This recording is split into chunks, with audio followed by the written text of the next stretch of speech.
Round 7, Jak 3 vs. Ratchet & Clank, up your arsenal. Naughty Dog and Insomniac Games came a long way, and this is the time to finally judge by many as the best of the series to see which is the better game. So let's get started. Jak 3. It picks up from everything that was left off from Jak 2. Jak and Dexter were banished to the wasteland for suspected crimes against Haven City. As they begin to suffer in the heat of the desert, they were rescued by a group of desert dwellers who take them back to the city of Spargus. Upon the arrival in Spargus, Damus, the king, demands that Jak serves him in return for allowing Jak to remain in the city and repay the debt for saving his life. And later on in the game, Jak will return to Haven City and finally finish the battle and save Haven City from Armageddon and beyond. Like its predecessor, the gameplay of Jak 3 is blend from platforming, driving, gun combat, and sandbox. You still have your good old double jump, punch, headbutt, and spin attacks and features from its predecessor, like guns, hoverboard, and turning into Dark Jak. And now in the threequel, there is a ton of new stuff that are in this game. We have 3 times the weapons that Jak can use that are much more powerful than before. Badass vehicles to drive in the wasteland, like Gexup's personal favorite, the Hopper. And probably the biggest feature in the whole game is transforming into Light Jak. Holy shit! Dark and Light Jak? Talk about terrific, man. My major complaint with Jak 2, other than the difficulty, is that when you turn it to Dark Jak, it takes a lot of fucking time to get a certain amount of Dark Eco to turn into him, and wasting your time turning into Dark Jak is a big mistake. Here in Jak 3, it doesn't matter how many Dark Ecos you collect, because as long as you have some Dark Eco in your container, you can turn into Dark Jak, plus some new powers such as the Dark Blast, Invisibility, and so much more. But I have to say that Light Jak is better and more useful than Dark Jak because he can heal himself, make a barrier to protect himself, slow time, and grow wings and hover and carry weapons, which Dark Jak cannot do. Also, you have a total of 600 precursor orbs that are easier to collect and more useful than they were in Jak 2. By useful, I mean that you can buy better cheats and also buy vehicles and so much more. Naughty Dog has made this game much bigger than any other game that they have ever made. So if you're looking for a huge open world gameplay, you cannot miss this out. The same year that Jak 3 was released, Insomniac Games has released Ratchet & Clank Up Your Arsenal.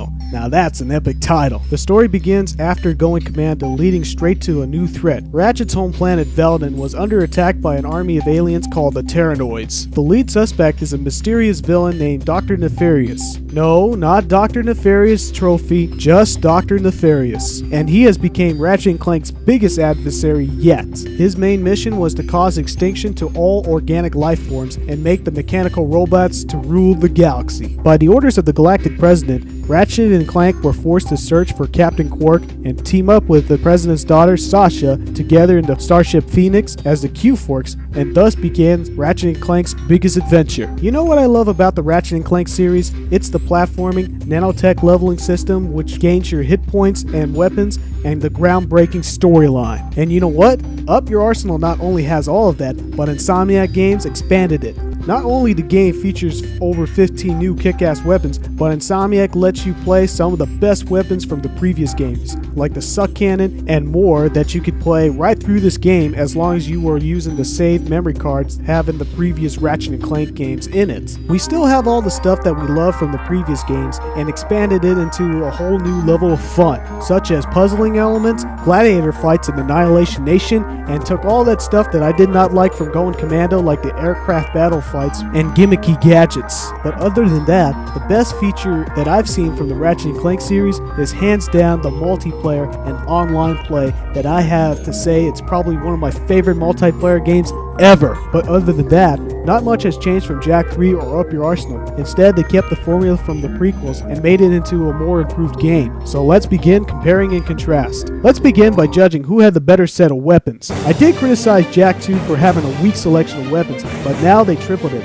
plus expanded the ammo capacity of each weapon. Each of them has their strengths and weaknesses, good for close range, long range, and large crowds. They're all really useful, but unfortunately, Ratchet & Clank still has the better selection of weapons. Not only they have fan fantastic new weapons like the plasma whip, but reintroduced the old ones from the previous Ratchet & Clank games saved in your memory card. Plus, the nanotech leveling system can level up your weapons up to level 8. That's twice the maximum level of weapons than Going Commando, which takes leveling up twice as better. Some of the weapons that were completely messed up in the prequel once leveled up, like the Blava gun and Going Commando, were fixed in this game to a much better weapon. Sure, all the weapons in Jak 3 were great, except for the Supernova, which was the most powerful weapon in the game, but takes more than half of your ammo capacity, which really sucks. In choosing who had the best selection of weapons, I have to say Ratchet & Clank Up Your Arsenal wins, because I can argue that this game had the best selection of weapons in the entire Ratchet & Clank franchise. Now let's look at the gameplay from both of these games. Let's get this out of the way. I am glad that the difficulty in Jak 3 is lowered down a bit, because Jak 2's difficulty was just pure torture.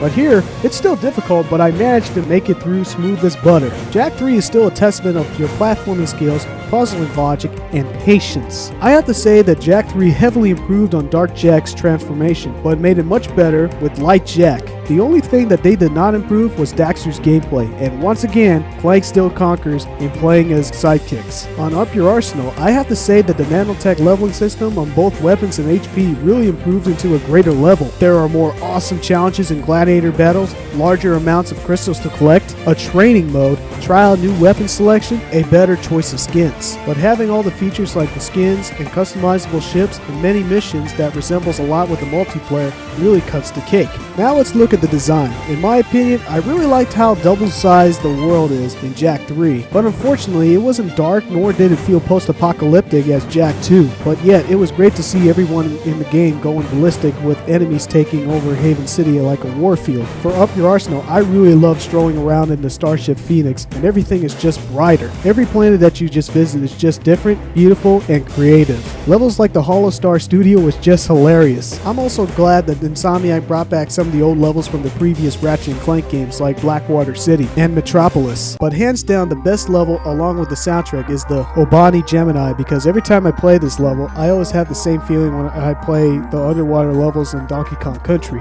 Now let's look at the story, because I really want to talk about this for the way. I have to say that I'm really disappointed with Jak 3 storyline, because Jak 2 storyline was more of a badass version of Blade Runner. The character development in Jak 3 was really weak compared to Jak 2, because every character in Jak 2 was part of the story, and here in Jak 3 it's like they were just there because they were in the previous games, and many of them has very little to do with the story. I know that I complain a lot about Jak 2's torturous difficulty, but the pain and suffering was worth it because the story was that good. But up to this point, there's a lot of fillers and head-scratching moments like, why is Kira not talking to Jak? Where did the Darkmakers come from? And so much more. The one thing that pissed me off was to see that fucking Arrow returning as our lead villain. What the fuck? He's even more of a pain in the ass in this one. The Metalhead leader was a much better antagonist. But here, they made the Metalheads less important, the KGB robots to be haywired, and Darkmakers coming out of nowhere, and so much more that I don't have time to mention. But that's all forgivable just to see who are the precursors, the one guys who made Jak the Chosen One. All the pain and suffering throughout the trilogy was all worth it just to see this one glorious moment. Oh my god, here it is! Naughty Dog, you son of a bitch!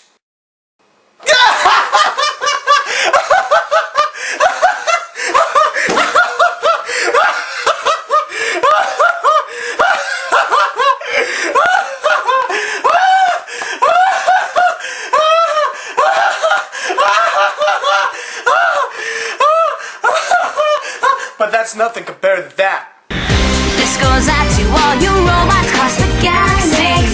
It's time for you and me to rise up and strike back. Don't stop until we dominate. Won't you feel great when we exterminate all organic life? Compared to Up Your Arsenal's comedy, you cannot beat this. But overall, I have to say that Ratchet & Clank 3 had a much better story. All of my favorite characters from previous Ratchet & Clank games like Quark, Big Al, Skid McMarch, Helga, and new ones in Up Your Arsenal all had great character development and were more part of the story than previous Ratchet & Clank games. And also, Dr. Nefarious was perhaps one of the most entertaining and hilarious antagonists ever. This game became more intriguing and epic, and Jak 3 somewhere along the way just kept leaving myself questions unanswered, and Naughty Dog was trying way too hard to make this game epic and funny. So in judging who had the best final boss fight, I must say that Jak 3's bosses were great, except for that fucking arrow and the Dark Master, which was not as epic as the Metalhead leader. But in Up Your Arsenal, all the bosses were great, and I have to say that Dr. Defarius wins the final boss fight hands down because it was so spectacular to battle him epically, but also his army of troopers. Nefarious had hands down the best powers that I've seen from any video game antagonist. So my final decision, I have to say Up Your Arsenal wins hands down. For Jak 3, I was surprised with all the features and improvements that were put in this game, but one thing that did not overshadow Jak 2 was the story. Plus, some of the missions of Jak 3 were just gimmicky and it did not feel like it was part of the story. I'm sorry, but I cannot argue with Up Your Arsenal because it had the best selection of weapons, great fan service, and an epic multiplayer that I'm still playing to this day. I spent so many hours with Up Your Arsenal. Both the campaign and the multiplayer was perfect for me. This game has a special place in my heart, which is why Up Your Arsenal is in my top 5 favorite games of all time, which deserves a 6 fingers out of 5. For Jak 3, I give them credit for all the features they put in, but the lacking story just gives them a 5 fingers out of 5. And for that, Insomniac wins this round.